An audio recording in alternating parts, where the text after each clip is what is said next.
Bismillahirrahmanirrahim. Assalamu alaikum, dear students. Today we will cover the topic number 5.2, which is about the Coulomb theory and the activation energy. So, first of all, what is the Coulomb theory? And then we will understand like what is the activation energy. So, first of all, the Coulomb theory is what? It is actually it explains that how the chemical reactions occur. Collagen theory हमें ये बताती है कि chemical reactions कैसे होते हैं, ठीक है, कैसे अक्कर होते हैं। For a chemical reaction to happen, एक केमिकल रिएक्शन के लिए एटम्स और molecules must collide with each other. ये एक हम ये कह सकते हैं कि इम्पॉर्टेंट चीज़ है कि एटम्स और जो मॉलिक्यूल्स हैं वो ये मस्ट है कि वो कोलाइड करें, ठीक है। हमारे पास फॉर एग्जांपल ये देखिए एक बीकर है। मैं कहती हूँ कि मेरे पास एक कंटेनर है और इस कंटेनर में मेरे पास जो है वो एटम्स और मॉलिक्यूल्स प्रेजेंट है, ठीक है। सो कोलाइड करने के लिए ये इम्पॉर्टेंट है कि ये आपस में एक दूसरे के साथ लाइक कोलाइजन के लिए इम्पॉर्टेंट है एक दूसरे के साथ रिएक्ट करें, ठीक है। ये वाला जो हमारे पास एक फॉर एग्जांपल एटम है, ये इस एटम के साथ रिएक्ट करे, ये एटम जो है वो इस एटम से रिएक्ट करे, ये एटम जो है वो इस एटम से रिएक्ट करे। तो मतलब दिस मीन्स के कोलाइजन के लिए इम्पॉर्टेंट है कि ये एटम्स और मॉलिक्यूल्स जो हैं ये आपस में रिएक्शन करें। But not all the collisions lead to a reaction.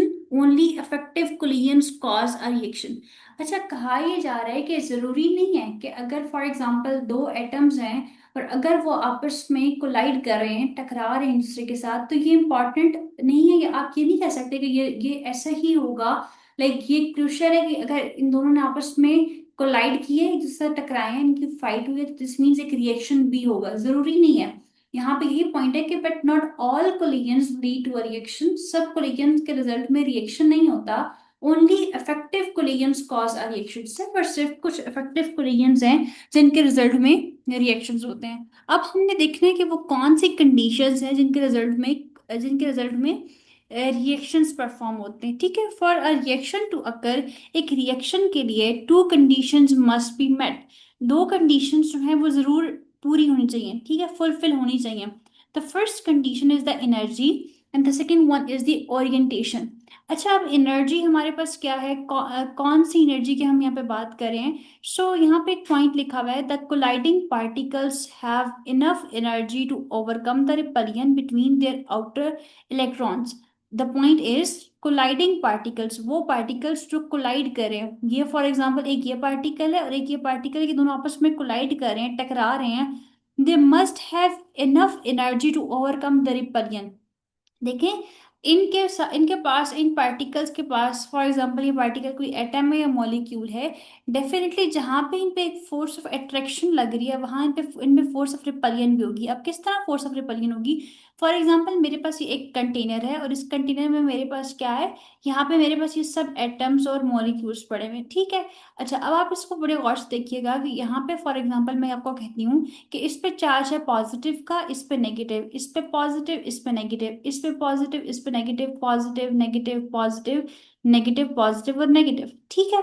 अच्छा, अब अगर आप यहाँ पे थोड़ा ध्यान से देखें तो हमारे पास इस पार्टिकल में और इस पार्टिकल के दरम्यान में एक फोर्स ऑफ क्या लगी हुई है, फोर्स ऑफ अट्रैक्शन है। क्यों अट्रैक्शन है, बिकॉज यहाँ पे चार्जेस इनके ऑपोजिट हैं। इसका चार्ज पॉजिटिव है, इसका चार्ज नेगेटिव है। सो ऑपोजिट चार्जेस होने की वजह से यहाँ पे क्या होगा, इनके दरम्यान फोर्स ऑफ अट्रैक्शन होगी और ये बहुत इजीली एक दूसरे के साथ जो है वो कोलाइड कर जाएंगे, ठीक है।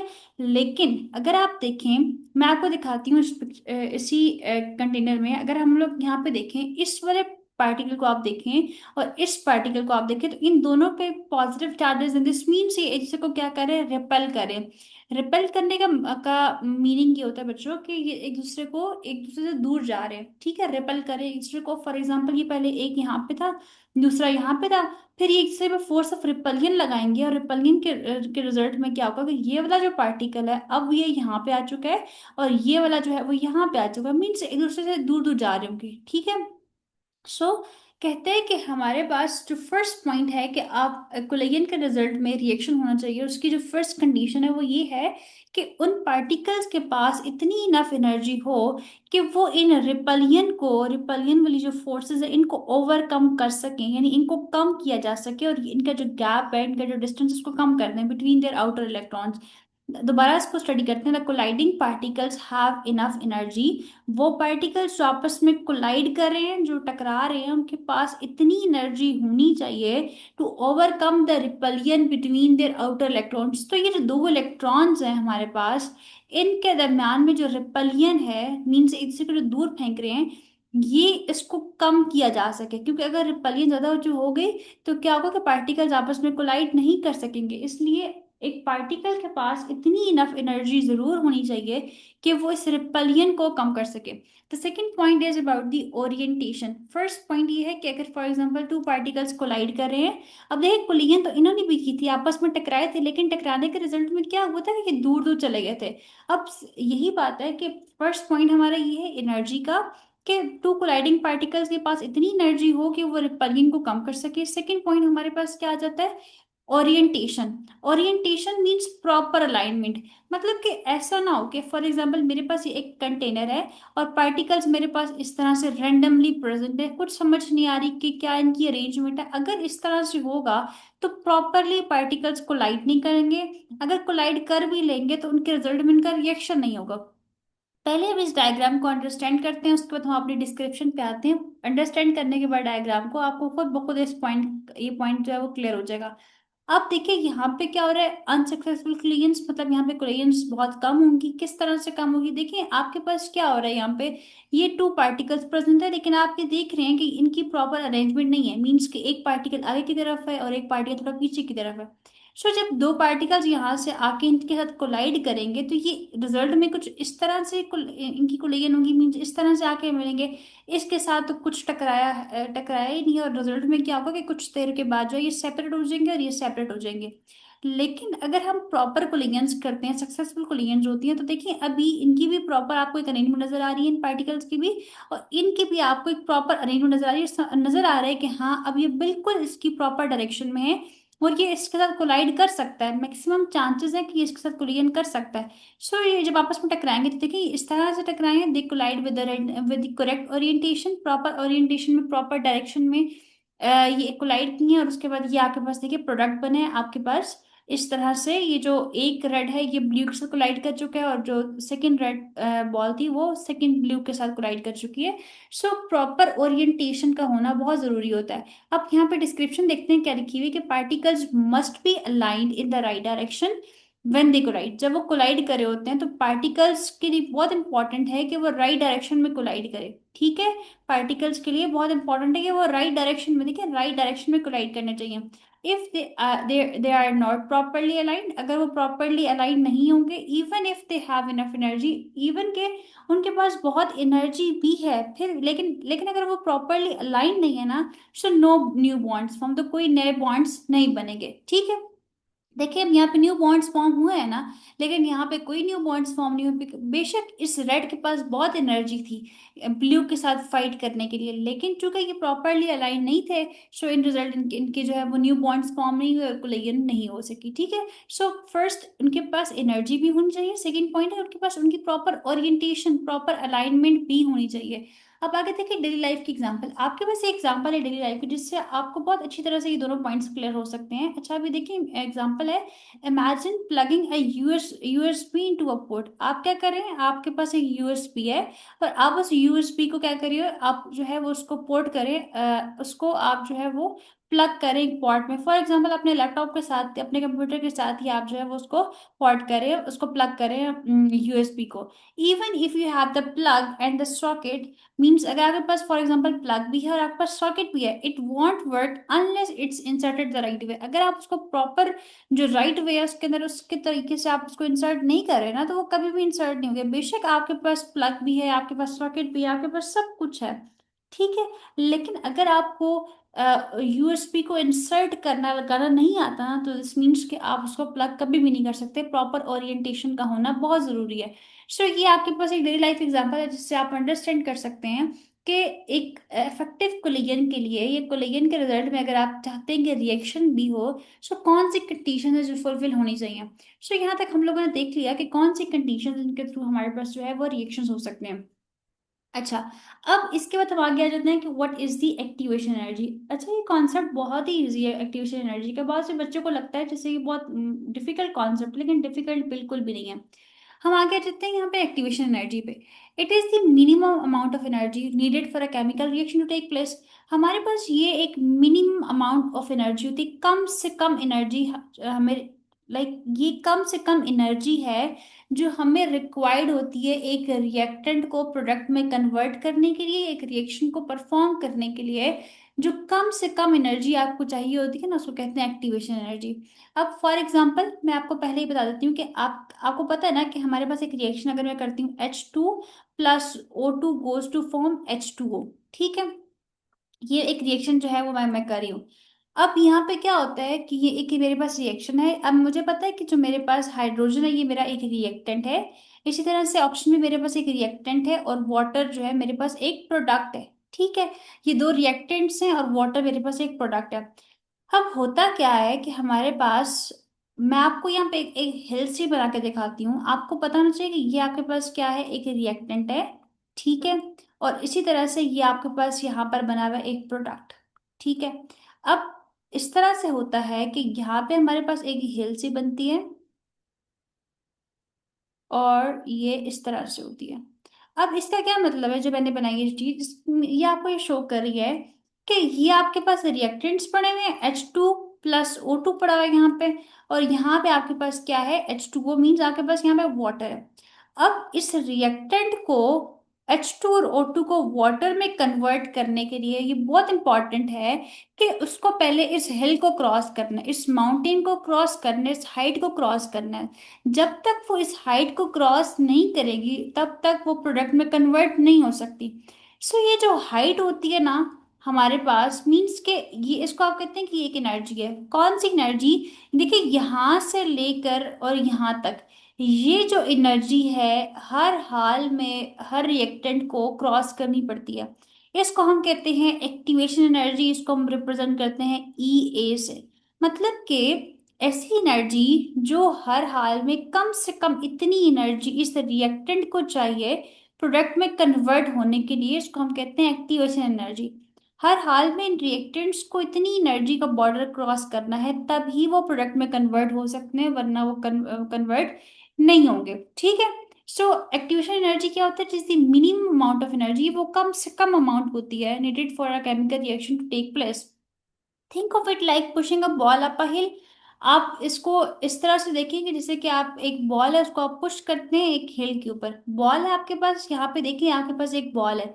यहाँ पे आप इमेजिन करें आपके पास कोई भी एक, फॉर एग्जांपल एक बॉल है। ठीक है, अब इस बॉल को अगर आप फॉर एग्जांपल यहाँ से थ्रो करते हैं और इसको यहाँ से इस हिल से क्रॉस करवाते हैं, तो इस बॉल को जाहिर सी बात है, आप पहले कोई ना कोई एनर्जी लगाएंगे इसके ऊपर, तभी तो ये यहाँ से यहाँ इस पॉइंट तक पहुंचेगी ना। सो इस पॉइंट तक पहुंचाने के लिए बॉल को, इस यहाँ से यहाँ तक बॉल को थ्रो करने के लिए जो आपको एनर्जी रिक्वायर्ड है उसको हम कहते हैं activation energy. The ball must reach the top before it can roll down the other side. वो कहते हैं कि बॉल जो है वो क्या करेगी, must reach the top, top पे तब पहुंचेगी before it can roll down the other side. दूसरी साइड पे पहुंचने से पहले, वो पहले तो वो टॉप पे आएगी ना। सिमिलरली इसी तरह से molecules need energy to reach the top. Molecules को अपनी प्रोडक्ट में कन्वर्ट होने के लिए उनको इतनी एनर्जी चाहिए होती है कि वो टॉप पे पहुंच सके। मीन्स ये इस एनर्जी को हम कहते हैं activation energy before forming a new substance, नए सब्सटेंस को बनने से पहले। एक और पॉइंट यहाँ पे एक बात समझ लें कि ये जो पॉइंट होता है ना, जब जब हमारे पास एक रिएक्टेंट के पास इतनी एनर्जी आ जाती है कि वो यहाँ से इस हिल तक पहुंच जाता है, इस स्टेट को हम कहते हैं, जब वो हिल पे पहुंचता है इसको हम कहते होते हैं ट्रांजिशन स्टेट। अभी के लिए सिर्फ इतना याद रख लें कि हमारे पास जब एक रिएक्टेंट इतनी एनर्जी गेन कर लेता है कि वो इस हिल पे पहुंच जाता है, इस स्टेट को हम कहते होते हैं ट्रांजिशन स्टेट। ठीक है, अब ये जो डायग्राम है, इसको डायग्राम को अगर आप देखें तो इसमें आपको यही शो किया जा रहा है कि रिएक्टेंट है, इस रिएक्टेंट को एनर्जी चाहिए। यहाँ पे देखेंगे आपको शो किया जा रहा है कि ये सो रहा है। अब उसको इतनी एनर्जी मिलेगी कि वो जो है इसने इस हिल को क्रॉस करना है। हिल को क्रॉस करके जब इस पॉइंट पे पहुंचेगा तो इस पॉइंट पे इसको हम कहते हैं अभी कौन से स्टेट पे आ चुके हैं, ट्रांजिशन स्टेट आ चुकी है। मीन्स कि अब इसके अंदर ट्रांजिशन आएगी, एक चेंज आएगा, और उसके बाद वो प्रोडक्ट में कन्वर्ट हो जाएगा, और फिर अब यहाँ से नीचे आता है तो ये प्रोडक्ट में कन्वर्ट हो चुका है। तो आपको ये शो किया गया है कि ये पॉइंट है कि यहाँ से लेकर, यानी रिएक्टेंट वाले पॉइंट से लेकर, और ये जो आपके पास ट्रांजिशन स्टेट होती है, इतनी जो आपको एनर्जी रिक्वायर्ड, ये जो लेवल, इसको हम कहते होते हैं एक्टिवेशन एनर्जी। इसको हम रिप्रेजेंट करते हैं ई ए से। मीन्स के इस पॉइंट पे इतनी एनर्जी आपको चाहिए किसी भी रिएक्टेंट को प्रोडक्ट में कन्वर्ट करने के लिए। यहाँ तक हो चुके हैं। अब कहते हैं कि what happens during a reaction. जब एक रिएक्शन होता है तो तब क्या होता है, जब एक रिएक्शन परफॉर्म होता है तो तब क्या हो रहा होता है। When a successful collisions happen, जब एक सक्सेसफुल कामयाब कोलिजन्स हो जाती हैं, the particles form a temporary high energy state called as the activated complex. उस टाइम पे क्या होता है कि हमारे पास पार्टिकल्स जो है वो अपनी टेम्पररी स्टेट बनाते हैं, टेम्पररी हाई एनर्जी स्टेट बनाते हैं। उसको हम कहते हैं एक्टिवेटेड कॉम्प्लेक्स, या फिर उसको हम ट्रांजिशन स्टेट भी कह सकते हैं। आपकी बुक में एक रिएक्शन लिखा हुआ है, इस रिएक्शन को हम देखते हैं। वो रिएक्शन कुछ इस तरह से है कि, अच्छा, रिएक्शन मैं आपको यहाँ पे करके दिखाती हूँ। रिएक्शन देखें आपकी बुक में हुआ है कि यहाँ पे एक रिएक्शन शो किया गया है हाइड्रोजन और क्लोरीन का, ठीक है। अब यहाँ पे देखिएगा इस रिएक्शन को, सबसे पहले आपके पास क्या होता है कि आपके पास टू हाइड्रोजन के मॉलिक्यूल्स हैं, टू हाइड्रोजन के मॉलिक्यूल्स हैं, और सेम आपके पास टू जो है वो क्या है, क्लोरीन के मॉलिक्यूल्स हैं, ठीक है।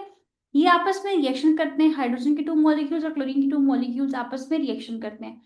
अब रिएक्शन के रिजल्ट में क्या होता है कि स्टूडेंट्स आप ये देखिएगा कि हमारे पास ये जो टू एक बॉन्ड बना हुआ है ना, हाइड्रोजन और हाइड्रोजन के मिड में एक बॉन्ड बना हुआ है, ये बॉन्ड यहाँ पे ब्रेक होता है, टूटता है ये बॉन्ड। तो हम इसको शो करते हैं डॉटेड लाइन से, हम ये शो कर रहे हैं कि अब ये बॉन्ड जो है ये ब्रेक हो रहा है, ठीक है।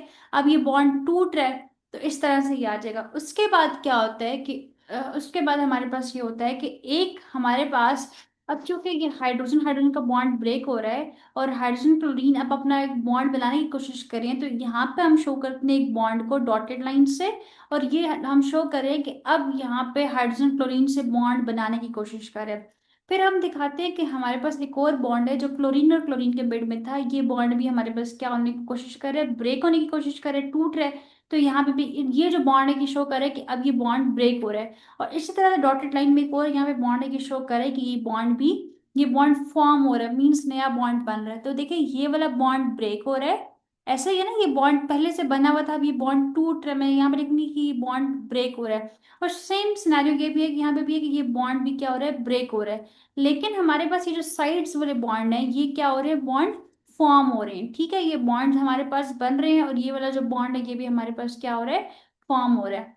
सो यहाँ पे हमारे पास जो है ये हमारे पास क्या थे, रिएक्टेंट्स थे। इसके बाद ये रिएक्टेंट्स थे, और रिएक्टेंट्स के बाद हमारे पास जो नेक्स्ट आया, इसमें हमारे पास क्या हो रहा है कि यहाँ पे स्टेट में आके हम ये दिखाते हैं कि हमारे पास जो बॉन्ड्स हैं ये इनके बॉन्ड्स की ब्रेकिंग और बॉन्ड्स की फॉर्मिंग हो रही है। सो इस स्टेट को हम कहते होते हैं कि ये हमारे पास क्या, एक्टिवेटेड स्टेट। अभी ये चीजें यहाँ पे एक्टिवेट हो रही हैं, इसको आप कहते हैं एक्टिवेटेड कॉम्प्लेक्स, ठीक है। यहाँ पे कॉम्प्लेक्स बन रहे हैं ना, कुछ बॉन्ड्स टूट रहे हैं, कुछ ब्रेक हो रहे हैं, कुछ फॉर्म हो रहे, तो हमें समझ नहीं आ रहा क्या, तो हम कहते हैं बहुत कॉम्प्लेक्स है, एक्टिवेटेड कॉम्प्लेक्स है यहाँ पे। या इसको आप जो है वो ट्रांजिशन स्टेट का नाम भी दे सकते हैं कि यहाँ पे क्या होता है कि मॉलिक्यूल्स में ट्रांजिशन हो रही होती है, इसको हम कहते हैं ट्रांजिशन स्टेट, ठीक है। इसको आप ट्रांजिशन स्टेट भी कह सकते हैं। इसके बाद क्या होगा कि हमारे पास यहाँ पे रिएक्टेंट्स, और ये हमारे पास एक्टिवेटेड कॉम्प्लेक्स, या इसको हम ट्रांजिशन स्टेट भी कहते हैं। और इसके बाद हमारे पास जब हमारे पास इस हिल पॉइंट के ऊपर ट्रांजिशन स्टेट होती है, जब हिल को क्रॉस करता जाता है फौरन से क्या हो जाएगा कि हमारे पास HCl का जो बॉन्ड है ये फॉर्म हो जाएगा यहाँ पे भी, और एक और भी HCl का बॉन्ड जो है वो फॉर्म हो जाएगा। बाकी जो दो हाइड्रोजन के दरम्यान में और क्लोरीन के दरम्यान जो बॉन्ड्स थे, अब वो बॉन्ड ब्रेक हो चुकी है, और हम इसको कहते हैं कि ये हमारे पास यहाँ पे क्या है, प्रोडक्ट है। इस तरह से हमारे पास होता है collision theory and the activated complex, ठीक है। सो यहाँ पे इसके बाद आपने क्या करना है कि अपनी बुक से एक दफा आपने इस टॉपिक को रीड करना है, जहाँ पे आपको कोई भी पॉइंट समझ ना आए मुझसे पूछ लीजिएगा, अपनी जो क्यूरी है वो रेज कर दीजिएगा कमेंट सेक्शन में, मैं आपकी क्यूरीज को जरूर रिस्पॉन्स करूंगी, ठीक है। अपना ख्याल रखिएगा। इंशाल्लाह जो नेक्स्ट लेक्चर होगा उसमें अपना topic number 5.3 which is about catalyst and the role in the reaction kinetics, हम उसको कवर करेंगे, और बहुत जल्दी हम इस चैप्टर को एंड कर देंगे, ठीक है। अपना भी ख्याल रखिएगा, अपने पेरेंट्स का ख्याल रखें, अपने सिबलिंग्स का ख्याल रखें, मुझे अपनी दुआ में ज़रूर याद रखिएगा। And until the next lecture, अल्लाह हाफिज़।